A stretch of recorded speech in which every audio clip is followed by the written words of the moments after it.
ನಾನು ಮೂಲತಃ ಒಬ್ಬ ಶಿಕ್ಷಕಿ. ಈ ವೇದಿಕೆಯಲ್ಲಿ ನಾನು ವಿಘ್ನೇಶ್ ಅವ್ರಿಗೆ ಮತ್ತು ಸೋನಿ ಮೇಡಮ್ ಅವ್ರಿಗೆ ಹಾಗೂ ಎಂಟೈರ್ ಟೀಮ್ಗೆ ನನ್ನ ಫ್ಯಾಮಿಲಿ ಕಡೆಯಿಂದ ತುಂಬ ಹೃದಯದ ಧನ್ಯವಾದಗಳು ಮೇಡಮ್. ಜೊತೆಗೆ ಇನ್ನಿಬ್ಬರಿಗೆ ನಾನು ತುಂಬ ಥ್ಯಾಂಕ್ಸ್ ಹೇಳಬೇಕು. ಒಂದು ನನ್ನ ತಮ್ಮ ಮತ್ತು ಲಿಖಿತನ ನಾನು ತುಂಬ ನೆನೆಸ್ಕೊಳ್ತೀನಿ. ಸರ್ 3 ವರ್ಷ ಅವಕಾಶ ಕೊಟ್ಟಿದ್ದೆ ಅವಳಿಗೆ, ನೀಟ್ ಬರಿ ಅಂತ. ನಮ್ಮನೇಲಿ ನೀಟೇ ಬರೀಲಿಲ್ಲ, ಅವ ಮೆಡಿಕಲ್ ಮಾಡಿದಳ ಅಂತ ಕೇಳ್ತಾ ಇದ್ದಾರೆ ಸರ್. ಕ್ವಶನ್ ಮಾರ್ಕ್ ಇಟ್ಟಿದ್ದಾರೆ.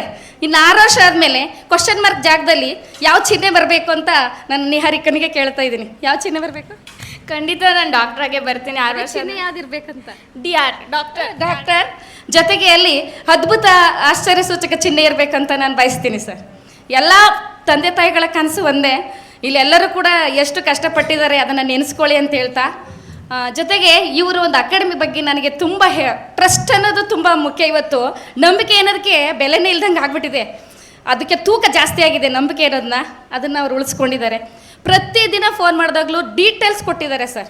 ಒಂದು ಆ ಫೀಸ್ ಬಗ್ಗೆ ಕೇಳಿದಾಗ ನನಗೆ ಅರ್ಧ ಗಂಟೆ ಹೇಳಿದ್ರಲ್ಲ, ಇಷ್ಟೊಂದು ಪೇಷನ್ಸ್ ಇದೆಯಾ ಅಂತ ಅನ್ನಿಸ್ತು. ಎಷ್ಟು ಪಾರದರ್ಶಕವಾಗಿ ಅವರು ಅದನ್ನು ಕೊಡ್ತಿದ್ರು ಅಂದರೆ ನಿಜವಾಗ್ಲೂ ತುಂಬ ಖುಷಿ ಆಯಿತು.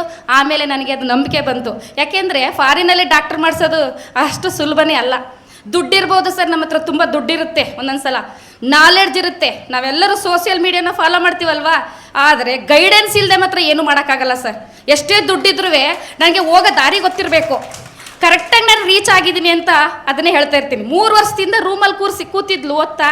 ಈಗ ನಿನಗೆ ಒಳ್ಳೆ ಅವಕಾಶ, ಜುಲೈ 10ನೇ ತಾರೀಕು ಆ ಹುಡುಗಿ ನಮ್ಮ ಮನೆಗೆ ಬಂದ್ಲು ನೋಡಿ ಸರ್. ಆವತ್ತು ಒಳಗೆ ಒಳ್ಳೆ ಅವಕಾಶ ಸಿಕ್ತು ಅಂತ ನಾನಾದರೂ ಭಾವಿಸ್ತಾ, ಇದನ್ನೆಲ್ಲ ಮನಸ್ಸಲ್ಲಿ ಇಟ್ಕೊಂಡು ಅವಳು ಚೆನ್ನಾಗಿ ಓದಬೇಕು. ಎಲ್ಲ ಮಕ್ಕಳು ಕೂಡ ಇಲ್ಲಿ ನಿಮ್ಮ 3 ಜನ ಕನಸಿದೆ, ನಿಮ್ಮೊಬ್ಬರದೇ ಕನಸಲ್ಲ. ನನ್ನ ದೇಶದ ಕನಸು, ನನ್ನ ಪ್ರಜೆಗಳ ಕನಸು, ಜೊತೆಗೆ ನಿಮ್ಮ ತಂದೆ ತಾಯಿಗಳ ಕನಸು ಹಾಗೂ ನಿಮ್ಮ ಇಂಡಿವಿಜುವಲ್ ಕನಸು, ಇಷ್ಟನ್ನೂ ಇಟ್ಕೊಳ್ಳಿ.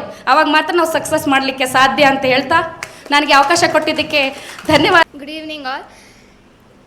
ಇದು ನಂದು ಎಷ್ಟೋ ವರ್ಷದ ಕನಸು. 4 ಇಯರ್ಸಿಂದ ನಾನು ಡ್ರಾಪ್ ತಗೊಂಡು ಬರೀ ರೂಮಲ್ಲೇ ಇದ್ದೆ. ಫುಲ್ ಡಿಪ್ರೆಸ್ಡ್ ಆಗಿದೆ. ಬಟ್ ಡೆಸ್ಟಿನಿ ಡಿಫ್ರೆಂಟೇ ಪ್ಲ್ಯಾನ್ ಇಟ್ಟಿತ್ತು ಅನಿಸುತ್ತೆ. ಸರ್ ಮೂಲಕ ನಾನು ಡಾಕ್ಟರ್ ಆಗಬೇಕಿತ್ತು ಅಂತ ಅನಿಸುತ್ತೆ. ನನ್ನ ಡೆಸ್ಟಿನಿನ ನಾನು ತಲುಪಿದ್ದೀನಿ. ಅದಕ್ಕೆ ಸರ್ಗೆ ಮತ್ತು ಮ್ಯಾಮ್ಗೆ ಥ್ಯಾಂಕ್ ಯು ಹೇಳ್ತೀನಿ. Thank you ma'am, thank you sir.